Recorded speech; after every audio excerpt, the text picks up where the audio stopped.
Hello and welcome to Anxious Minds. Today we're going to be talking about coping with flashbacks. Grounding techniques can be very useful when we feel really distressed, particularly when the distress makes us feel very unreal or detached, or it feels like we are in a different situation to where we really are. A flashback is part of the brain's way of working to process the trauma so that the experience can be filed away as a past memory rather than a current threat. This will enable your healing. We can help this process by allowing the flashbacks to happen rather than fighting or avoiding them. We can cope with them by getting our heads out of the past, the trauma, and into the present, safety, by using grounding techniques. Anxiety often makes us feel very detached, disassociated, or unreal. Grounding techniques help to bring us back to the here and now with an awareness of our own bodies. They are strategies that help us to be in the present moment, in reality, rather than in the traumatic experience of the past or current distress. Practice them and learn what works best for you. Whether it's a mental strategy like telling yourself you're safe now, or maybe doing something more physical. The aim is to turn your focus of attention away from the past or current distress and into the here and now of reality and safety. Tell yourself you are having a flashback or anxiety attack and that this is okay and normal. The worst is over. It happened in the past, but it is not happening now. Tell yourself, that was then, and this is now. However terrible you feel right now, you survived the awfulness then, which means you can survive and get through what you are remembering now. Open your eyes and put a light on if it's dark. Look around the room. Notice the colours, the people, the shapes of things. Make it more real. Listen to and really notice the sounds around you, the traffic, voices, a washing machine, music, etc. Notice your body, the boundary of your skin, how your clothes feel on your skin, movement in your hair as you move your head. Really feel the chair or floor supporting you, how that feels in your feet, your legs, and your body. Pinch yourself. That feeling is in the now. The things you are re-experiencing happened in the past. That was then, and this is now. Stand up and put your feet firmly on the ground. Move about, stretch, stamp your feet.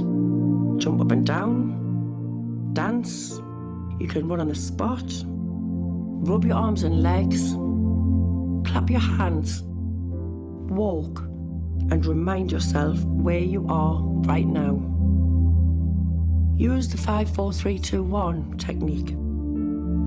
Think about 5 things you can see, 4 things you can hear, 3 things that you can touch and touch them, 2 things you can smell or like the smell of, and 1 slow, deep breath.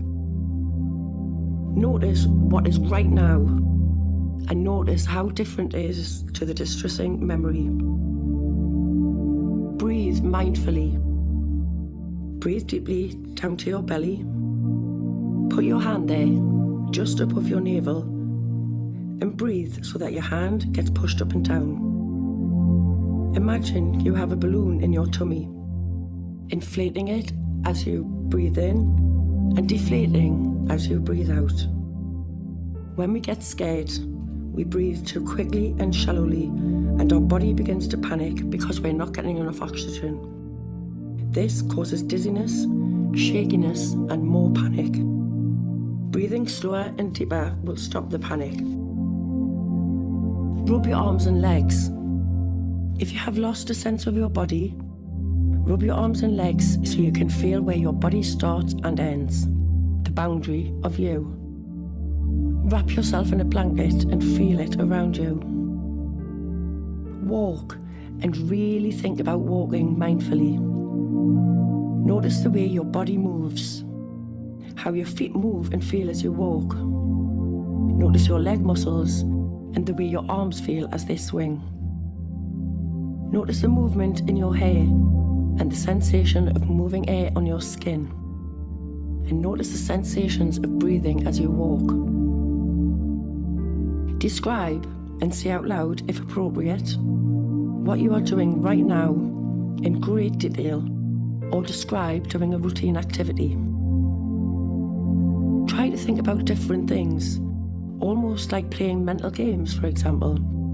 Count backwards in 7s from 100, or think of 10 different animals, 10 blue things, or maybe one animal or country for each letter of the alphabet. Say the alphabet slowly, or say the alphabet backwards, etc. Carry a grounding object with you. Some people carry a stone or other small object, perhaps which has personal meaning, to comfort and touch when you need to. Get support if you would like it. Let people close to you know about flashbacks or how anxiety attacks affect you, so they can help if you want them to. That might mean holding you, talking to you, helping you to reconnect with the present, to remember you are safe and cared for now. If you have no one, use a helpline. Self-care. Flashbacks and anxiety are powerful experiences which drain your energy. Take time to look after yourself afterwards. You could have a warm, relaxing bath or sleep. Have a warm drink, or maybe play some soothing music, or just take some quiet time for yourself. And be kind to yourself. Ask yourself questions in order to bring yourself into the present. Write down your questions, for example, where am I right now? What day is it? What year is it? How old am I? Where do I live? Use positive coping statements. You might prepare a coping statement, for example, I am Kelly, I am safe right now, this is just a memory. That was then, and this is now. I am in, wherever you are, and the date. This flashback will pass. Make an emergency or soothe box you can use another time and fill it with meaningful and helpful objects or reminders. When you feel ready, you might want to write down about the flashback or anxiety attack and how you got through it. This will help to remind you that you did get through it and can again. Remember, you are not crazy. Flashbacks are normal and they are helping you to heal.